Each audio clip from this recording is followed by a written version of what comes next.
નમસ્કાર, હું છું પૂજાની સાદરે ગુજરાતની વાતમાં આપણું સ્વાગત છે। શરૂઆત મુખ્ય અને વિશેષ સમાચારો પર।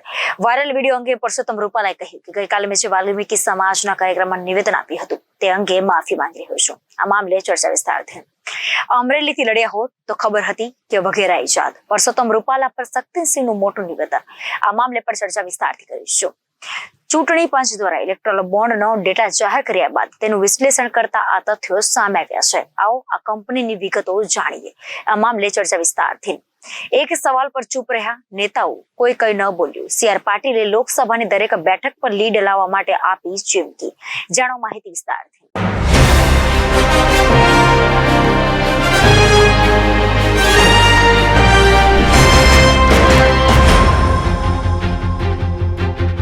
તો ચર્ચા કરીશું ગુજરાતની વાતમાં। સમાચાર વિગતવાર।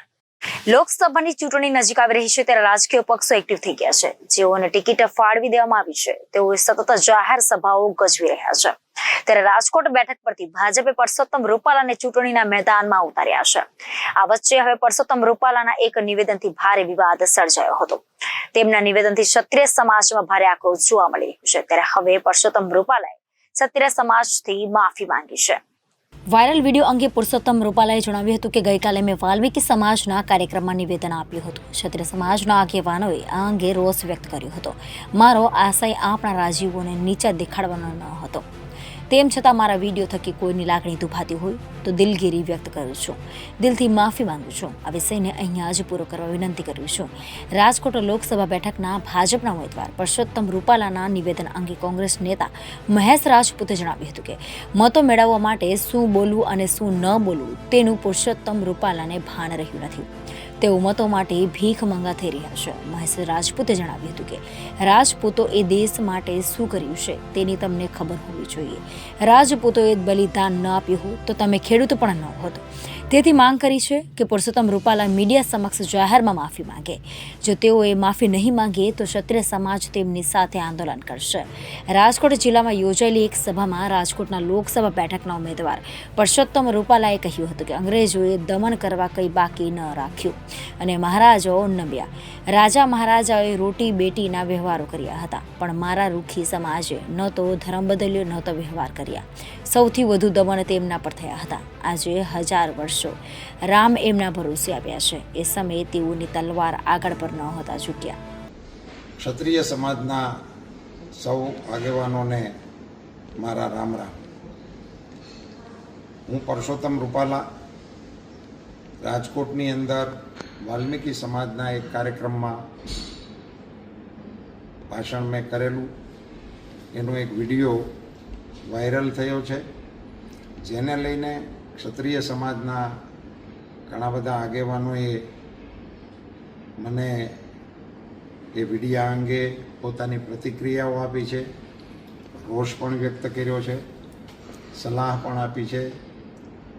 આ તમામ આગેવાનોમાં અમારા વરિષ્ઠ આગેવાન ભૂપેન્દ્રસિંહજી ચુડાસમા, રાજ્યસભાના મારા સાથીદાર કેસરીસિંહજી વાંકાનેર સ્ટેટ, અમારા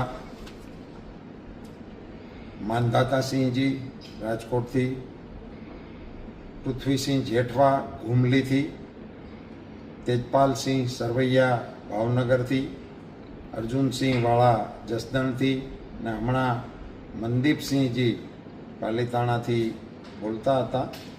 એ ઉપરાંત અમારા રાજકોટના આગેવાન ભોગુભા, પ્રદીપસિંહજી, કિરીટસિંહજી રાણા વગેરે આગેવાનો સાથે મારી વાતચીત થઈ। એના પ્રતિભાવો પણ મને મળ્યા છે।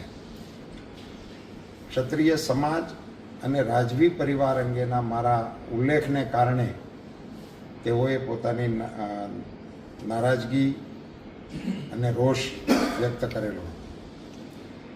મેં જે વાત કરતો હતો એમાં મારો આશય માત્ર વિધર્મીઓ દ્વારા આપણી સંસ્કૃતિ ઉપર અને આપણા દેશ ઉપર થયેલા જુલ્મોનું નિરૂપણ કરવાનો હતો।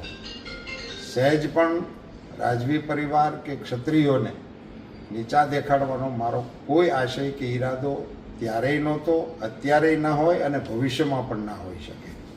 તેમ છતાં આ મારા વિડીયો થકી કે મારા આ પ્રવચનના ઉલ્લેખ થકી કોઈ પણની લાગણી દુભાઈ હોય તો હું દિલગીરી વ્યક્ત કરું છું, દિલથી માફી માગું છું અને ક્ષત્રિય સમાજની ગરિમા અને ગૌરવની ખેવના ધરાવતો હોવાને કારણે આ માત્ર ચૂંટણીલક્ષી વાત નથી, પણ કાયમી ધોરણે આ પ્રકારના વિષયો પ્રત્યે મને પણ કોઈ પણ પ્રકારનું મનમાં ઓછપ કે ઉણપ લાવવા જેવું કે એમને કોઈને એમની ગરિમાને ઘસરકો પહોંચાડવાનો મારો કદી ઈરાદો ન હોય એવી મારી નમ્ર સ્પષ્ટતા કરું છું અને આપ સૌને આ વિષયને અહીંયા પૂરો કરવા માટેની વિનંતી કરું છું.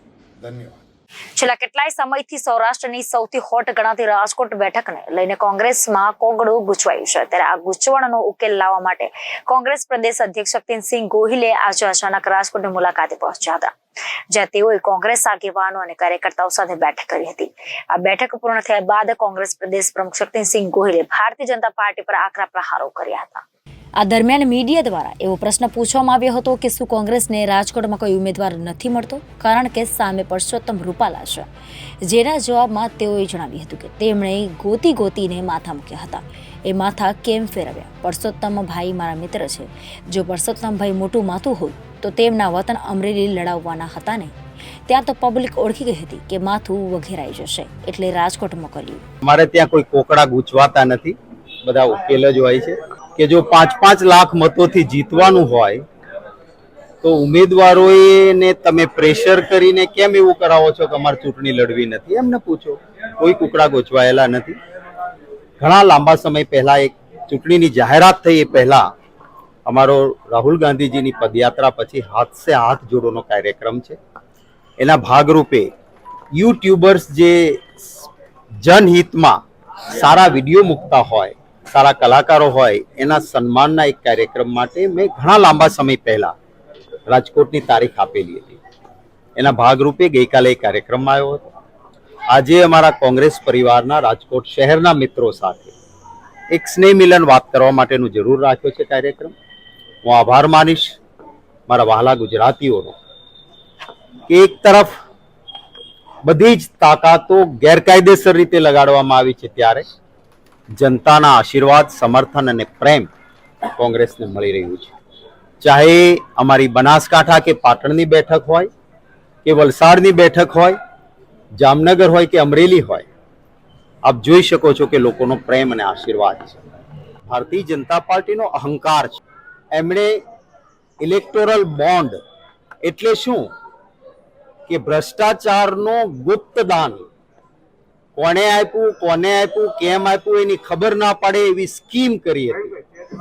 આભાર માનીશ નામદાર સુપ્રીમ કોર્ટની કોન્સ્ટિટ્યુશનલ બેન્ચ, સંવૈધાનિક બેન્ચ, 5 જજ સાહેબોની બનેલી બેન્ચે આ ઉજાગર કર્યું. ત્યારે હવે ખબર પડી કે ભાજપે 82 અબજ 52 કરોડ, આંકડો મોટો છે, 82 અબજ 52 કરોડ ભેગા કર્યા. કેવી રીતે કર્યા? કે જેને કોન્ટ્રાક્ટ આપવાનો હોય એની ટકાવારીના પહેલા ઇલેક્ટોરલ બોન્ડથી ગુપ્તદાન લઈ લો, ઈડીની ઇન્કમ ટેક્સની રેડ થાય, પછી અપીલ સરકારમાં કરવાની હોય તો અપીલમાં સેટ કરી આપશું, અમને હપ્તો આપી દો. આવા આપે બધાએ જ, મીડિયાના મિત્રોએ જ આંકડાઓ અને હકીકતો ઉજાગર કરી છે. બીજી તરફ કોંગ્રેસ પક્ષ ચૂંટણી જ ના લડી શકે એ પ્રકારનો હથગંડો કે અમે ચૂંટણી જ ના લડી શકીએ, અમારા એકાઉન્ટ ફ્રીઝ કરવાના.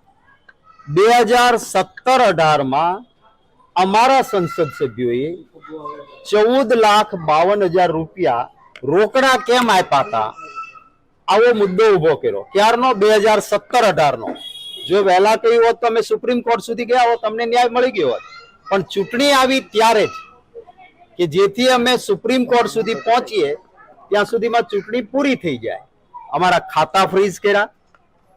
અમારા 115 કરોડ રૂપિયા ખાતામાં હતા એ ગેરકાયદેસર ઉઠાવીને સરકારી તિજોરીમાં નાખી દીધા. અમારી 252 કરોડની એફડી છે એને ફ્રીઝ કરી દીધી. 11 ખાતા ફ્રીઝ કરી દીધા. અને ભાજપ એમ માને છે કે વગર પૈસે કોંગ્રેસ કેમ ચૂંટણી લડશે. મારે એમને કહેવું છે કે જનતાના આશીર્વાદ છે. આખરે પબ્લિક है, सब जानती है अंदर क्या है बाहर क्या है, सब પહેચાનતી है. લોકો આ બધું જ જોવે છે અને વગર પૈસે પણ વોટ અને નોટ ગુજરાતનો અને દેશનો મતદાતા કોંગ્રેસને આપશે અને જે ભારતીય જનતા પાર્ટી ઇતને પારની સીટોની વાત કરે છે એને સત્તા સે તડી પાર એ મેન્ડેટ ગુજરાતની અને દેશની જનતા આપશે. રાજકોટ લોકસભાના સંભવિત ઉમેદવારો કયા કયા છે? રાજકોટ લોકસભા સંભવિત રાજકારણમાં સંભવિત જાહેર કરવાનું ના હોય. જ્યારે અમે નક્કી કરશું ત્યારે તમારી કેમેરાની આંખ જરૂર જોઈ શકશે. આપના ચેનલોના માધ્યમથી લોકોના કાન સુધી અને આંખ સુધી હકીકત પહોંચશે. સંભવિત કોઈ દિવસ ક્યાંય આપણે કોઈનું હક પણ જોવા જઈએ ત્યારે એની જાહેરાત નથી થયા. ઉમેદવાર રાજકોટ માટે નથી થયા. ભારતીય જનતા પાર્ટીએ 4 જાહેર નથી કર્યા. હજી જાહેરનામું જ ગુજરાતનું બહાર નથી પડ્યું. 12મી એપ્રિલથી તો ફોર્મ ભરવાની શરૂઆત થવાની છે. આ વખતે એડવાન્સમાં કોંગ્રેસ પાર્ટીએ પોતાનું હોમવર્ક કર્યું છે. મોટું માથું નથી મળતું કારણ કે પરસોત્તમ રૂપાલા છે. એમણે ગોતીને માથા મૂક્યા હતા, એ શું કામ ફેરવા? અને પુરુષોત્તમભાઈ મારા મિત્ર છે.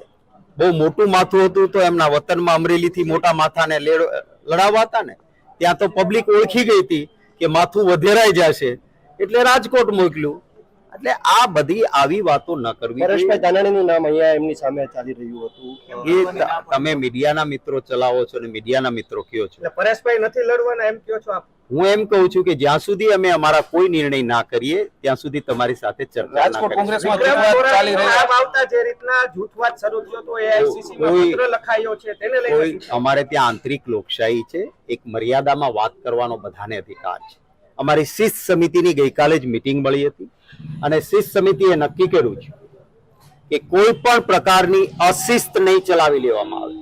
આંતરિક લોકશાહીના રીતે પાર્ટીના ફોરમમાં અંગત રીતે વાત કરવાનો બધાને અધિકાર છે. રાજકોટ કોંગ્રેસમાં પરંતુ મોવડીઓ મંડળના નિર્ણય સામે સોશિયલ મીડિયા, પ્રેસ મીડિયા કે જાહેરમાં વાત કરશે તો ગમે તેવો મોટો વ્યક્તિ હશે, અમારી શિસ્ત સમિતિ છે એમણે ગઈકાલે જ મને કહ્યું છે કે એમણે નિર્ણય કર્યો છે કે ગમે તેવો મોટો માણસ હશે એને એક ઝાટકે કોંગ્રેસમાંથી કાઢી નાખવામાં આવશે. અને અશિસ્ત, આંતરિક લોકશાહી ગૌરવ છે, અધિકાર છે દરેકને, પરંતુ અશિસ્ત કોંગ્રેસ પાર્ટી નહીં ચલાવે. એકબીજા સામે રાજકોટ કેટલાક કોંગ્રેસના નેતાઓ ભાજપના સંપર્કમાં છે એટલે ચૂંટણી નથી લડવાના એવી પણ વાત સામે આવી રહી છે. જે સંપર્કમાં હોય છે એની હાલત શું થાય છે તમને ખબર? એટલે મારે એમાં પડવું નથી. અમારે ત્યાં હીરો હોય છે, ત્યાં જઈને ઝીરો થાય છે. તમે એને એક દાખલા જોયા છે. મારે કોઈના નામ નથી આપવા. કેટલીક મજબૂરીઓ હોય છે. મારે સલામ કરવી છે મારા કોંગ્રેસના કાર્યકર્તાઓને કે ડરતા પણ નથી અને વેચાતા પણ નથી. આંગળીના વેઢે ગણાય એવા થોડાક લોકોને કોઈક મજબૂરીઓ હોય. ગઈકાલ સુધી મારા સાથે હતા, આજે ત્યાં ગયા એટલે હું એમના સામે ગમે તેવી ભાષામાં વાત કરું એ બરાબર નથી.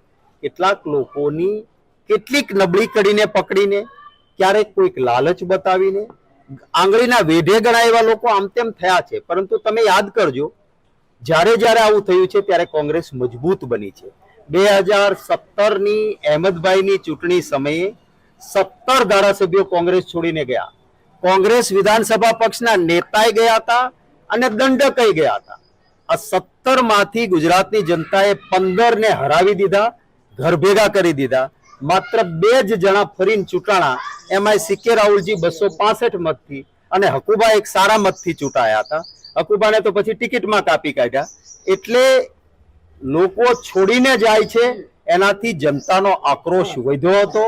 સૌથી વધારે અમારી બેઠકો ક્યારે આવી? 2017માં, કે જ્યારે 17 ધારાસભ્યોને નેતાઓ કોંગ્રેસ છોડીને ગયા હતા. એટલે કોઈ આમ તેમ કરે તો મતદાતા પોતાની નીતિમત્તા બદલતો નથી, કાર્યકર્તા નીતિમત્તા બદલતો નથી. એ અમારી તાકાત છે અને હું સલામ કરું છું એ કાર્યકર્તાઓને, એ નેતાઓને કે જેમણે નીતિમત્તાને વળગીને આપણા ગુજરાતનું ગૌરવ વધાર્યું. રાજકોટમાં આયાતી ઉમેદવાર મળશે કે સ્થાનિક રાજકોટ શહેર કોંગ્રેસમાં જૂથવાદ ચાલી રહ્યો છે. આપના આવવાથી કેટલાક નેતાઓ સાથે થયા છે, બાકી એકબીજા સાથે ક્યારેય જોવા નથી મળતા. રાજી થાવ ને, અત્યારે તો સાથે છે ને. આજે પણ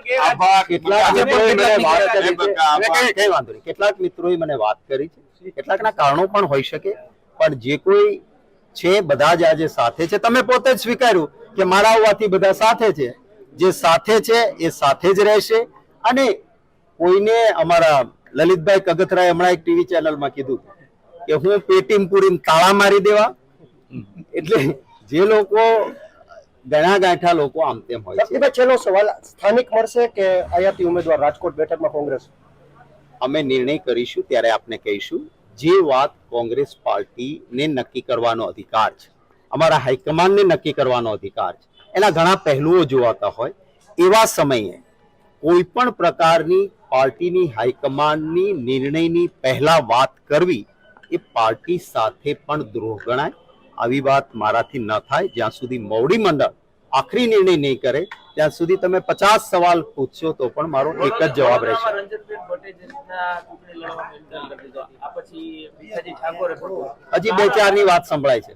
કઈ રીતના જુઓ છો? હું એ જોઉં છું કે ભારતીય જનતા પાર્ટીનો જે સાચો કાર્યકર્તા છે એનો આત્મા ગુંગળાય છે. ભાજપના પેજ પ્રમુખો દુખી છે. સોશિયલ મીડિયા પર એ પોતે જ લખે છે કે અમારે હું ગાભા મારવાના, અમે ગાભા પાર્ટી છીએ, અમારા માટે અનામત રાખો. આવું બધું ભાજપના કાર્યકર્તાઓનો આત્મા જાગ્યો છે અને એમનો જે ભાજપના કાર્યકર્તાઓનો અંતરાત્મા જાગ્યો છે, ભાજપના મતદાતાઓનો અંતરાત્મા જાગ્યો છે કે અમે મત આપ્યા ત્યારે અમને ગેરંટી આપી હતી કે મોંઘવારી નાબૂદ થશે. ખેડૂતને અમને ગેરંટી આપી હતી કે આવક બમણી કરીશું, ગેરંટી આપી હતી કે કાળું ધન પાછું આવશે અને 15 લાખ એકાઉન્ટમાં આવશે, ગેરંટી આપી હતી કે 2 કરોડ નોકરીઓ દર વર્ષે ખોલીશું, ગેરંટી આપી હતી કે રૂપિયો મજબૂત થઈ જશે અને ડોલર ડાઉન થઈ જશે.